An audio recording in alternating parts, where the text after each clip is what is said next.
You're watching South Asian Newsline, and here are the top stories we are tracking for you on Friday, the 29th of November. Atrocities on minorities and arrest of Hindu priest in Bangladesh sparked global outcry. Pakistani journalist probing PTI protest casualties charged with terrorism. And Bangladesh seeks world court trial for Sheikh Hasina.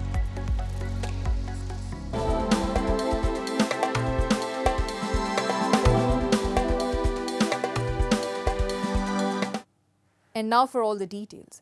As atrocities against Hindus in Bangladesh escalate, the situation has sparked a growing international outcry.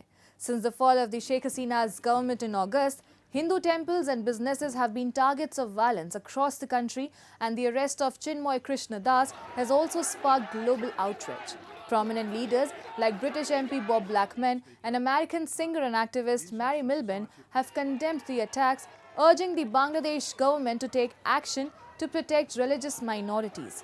Speaking in the UK Parliament, Blackman called the ongoing attacks unacceptable. The ISKCON on Thursday expressed solidarity with Das, who was arrested on charges of sedition for allegedly disrespecting Bangladesh's national flag. He was presented before a Chittagong court on Tuesday, which denied his bail plea and remanded him in custody.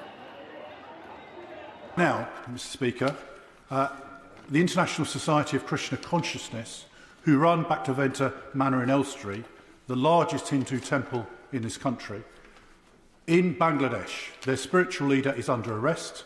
Hindus across Bangladesh are being subject literally to death by their houses being burnt, their temples are being burnt, and there was an attempt today in the Bangladesh High Court to rule that ISKCON should be banned from the country. This is a direct attack on Hindus. Now, this is a threat from India now to take action. We have a responsibility because we enabled Bangladesh to be free and independent. Now, whatever the change of government has been in Bangladesh, it cannot be acceptable that religious minorities are persecuted in this way. Meanwhile, an Islamic organization held a massive protest in Dhaka after Friday prayers demanding to ban ISKCON in Bangladesh and condemned the killing of a lawyer during clashes. The protesters accused the organization of destabilizing the nation and claimed that it's a part of a conspiracy. India has urged that those responsible for the violence against minorities should be brought to justice. Moving on. Residents in India's national capital, New Delhi, woke up to persistently very poor air quality for the sixth consecutive day on Friday.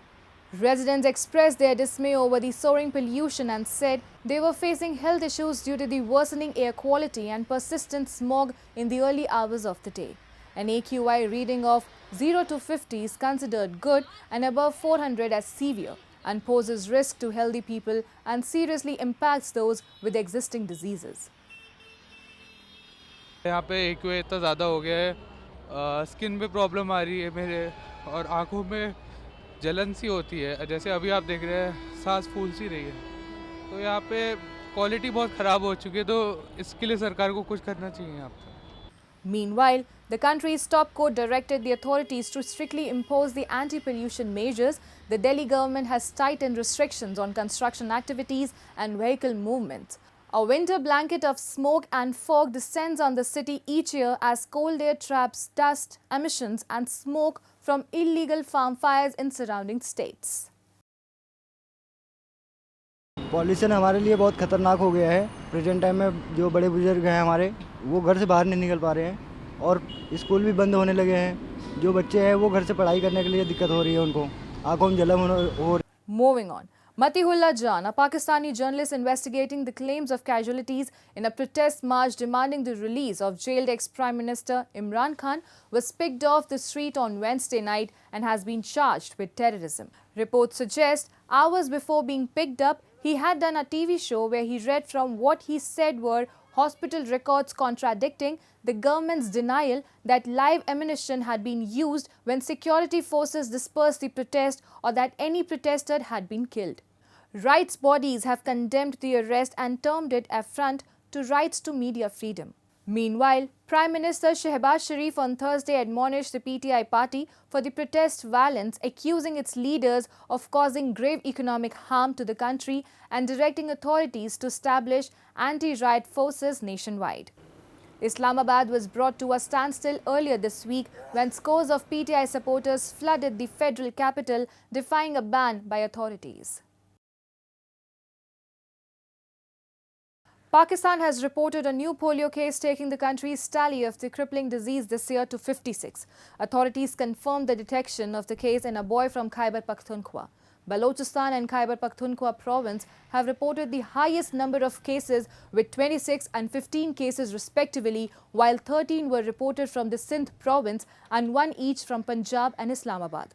According to the National Emergency Operations Centre, Pakistan was responding to an intense resurgence of wild polio virus this year, with 56 cases reported so far. There is no cure for polio, only prevention, the centre said, advising the administration of multiple doses of polio drops and the completion of a routine vaccination schedule for all children under the age of 5. Pakistan and Afghanistan are the only countries in the world where polio remains endemic, according to the World Health Organization. Authorities in Sri Lanka said on Thursday that the deep depression over the southwest of the Bay of Bengal will not enter the island and instead will travel close to the island's east coast before heading towards India's southern Tamil Nadu state. Heavy rains and winds lashed the northern regions of the island nation, with 12 people reported to have been killed due to flooding and landslides. 2 children and 2 men were still missing after they were swept off their tractor by flash floods on Wednesday. Sri Lanka's President Anurakumara Dissanayake held an emergency meeting to review the situation. Sri Lanka's armed forces and police have deployed rescue teams in boats, military vehicles and helicopters to rescue stranded people. Sluice gates of major irrigation and hydropower dams have been opened to flood low-lying areas in an attempt to mitigate the effects of the storm. Even though it predicts that the weather will develop into a cyclone storm, the country's disaster management center says that it will not enter the country and instead will travel close to the island's east coast.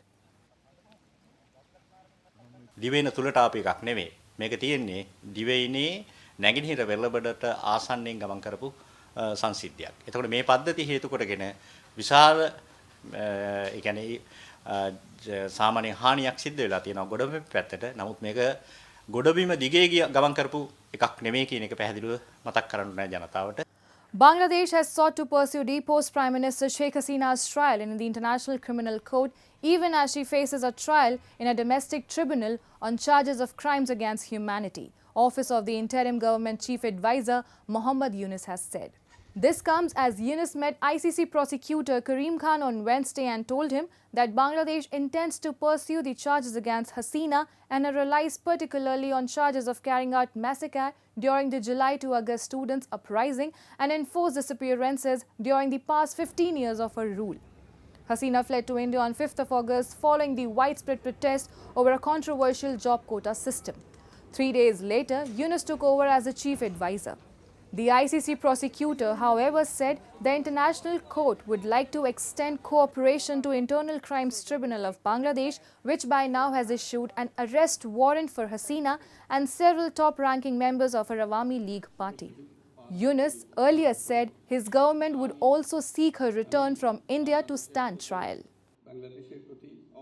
That's all in tonight's edition. We will see you same time next week. Have a great weekend. Good night.